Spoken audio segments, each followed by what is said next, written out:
So love is a thing that cannot be cultivated.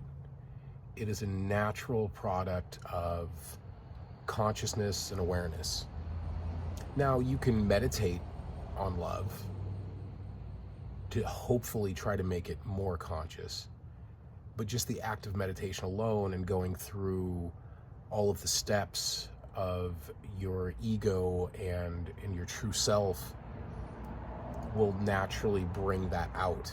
So it's a lot like, digging for fossils or looking for treasure and removing the dirt to get to the thing that you're looking for. So our natural state is empathy and love, compassion, kindness. Just the pure act of caring is our natural essence. But if you force things, they break. And if you don't go into it deeply enough, you can't possibly remove all the dirt that's in the way. So it's that fine line, that balance.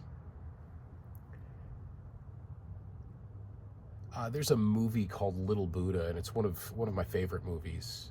And it has Keanu Reeves as the Buddha, which is paradoxical in itself, but he does a good job. I like it. And there's a point where he reaches enlightenment, and it's because he hears a lute player on the river, and he says to himself, if the string is too tight, it will break, and if it's too loose, it will not play. And the idea is that practicing asceticism for as long as he did, he was breaking the self. And then the opposite angle to that is tantric, which is too loose. There's the fine balance in between the two, and that's where love lives. That's where joy is cultivated. And you get there by not trying to get there, by just considering it.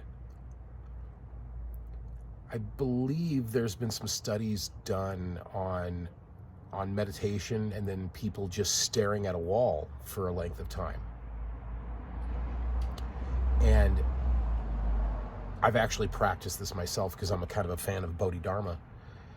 And it's true, if you stare at a wall for a half an hour, your brain waves relax. And when the brain waves relax, the thoughts subside. And when the thoughts subside, the silence comes in. And the silence is the loudest thing you can possibly perceive. It's the voice of God. The answers are not spoken. They're experienced. I mean, they're not even felt. They're not an emotional thing. They're experienced. Like, you don't consciously breathe. But when you do start consciously breathing, that can become a meditation. The things that we do naturally without thinking about them, once you think about them, they change. So it's kind of like in quantum physics, the idea of quantum entanglement, or the idea of observing a particle. And once that particle is observed, it automatically changes into something else. And then when we're not looking at it, it changes back into what it really is. Or the idea, the single electron idea, that there's just one electron because we keep looking at it in different ways from different places, but there's just the one. Because it's identical to all the other ones that we've ever seen. And so, like, I really appreciate quantum physics, even though I'm not qualified to talk about it too much. It's interesting because it really starts cutting through what we think is real and what actually is. Reality is just the observer perceiving, making conclusions and deductions based on experiences. And without social norms or social conditioning, say you had 100 scientists that weren't bound to the art of science, they may all find a different understanding of the thing that they're observing. But because they have to coincide with certain scientific principles, they're automatically going to start looking for a very particular thing. And that doesn't foo-foo science at all, because science is it's a necessity in our lives. We've made life a lot easier because of it. But how you look at something changes the dynamic of that something. And so I've been meditating on love. And what I've realized for myself is that I don't have to love anything. It just naturally happens due to new perceptions of observations I've made. It's easy to be empathetic towards a child that has cancer, or empathetic to somebody that loses their mind and goes off the rails because of health issues. But it's not so easy to be empathetic towards someone who's cheated on you, or stole your money, or used you as a means to an end.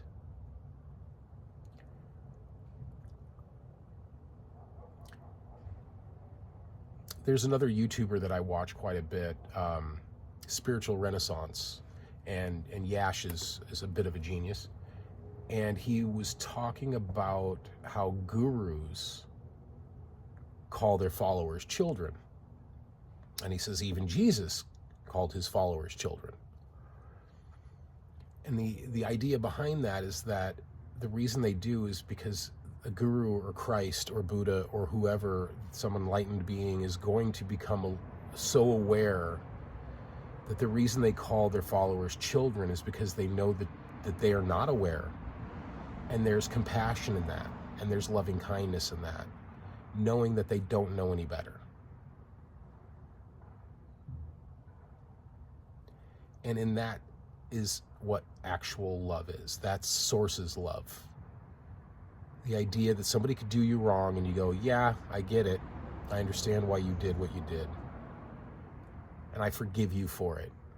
But it doesn't make the thing that you did the right thing to do. It doesn't automatically relieve anybody of the karma attached to it, or the sin, or whatever you want to call it.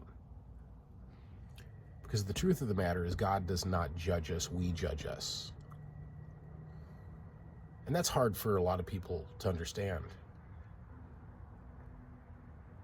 But if you really look deep inside yourself, everything that you've done, quote unquote, wrong, every mistake you've made, you knew better at the time. You intentionally did what you did. And so we have to keep ourselves accountable. I don't like victimhood. I don't like the idea of people playing the victim. What happens to you, and it happens to either make you realize that there's a lesson in it, or it keeps you in the dark even more because you're fighting it. And I mean, we all do it. You know, there are no mistakes. You're exactly where you're supposed to be right now. But the conscious thought of returning to awareness or pure consciousness will keep you on the path. And in that, the end explanation is whatever you find love to be. And I've said it in my other videos too, that love starts with yourself. If you can't love you, you surely can't love anyone else. If you hold yourself overly accountable for things that you've done wrong, or you think you've done wrong in the past, you just keep spinning your tires. You don't get anywhere. So you have to forgive yourself And in that is acceptance of who you are and who everybody else is, and how this great drama is unfolding. As always, much love.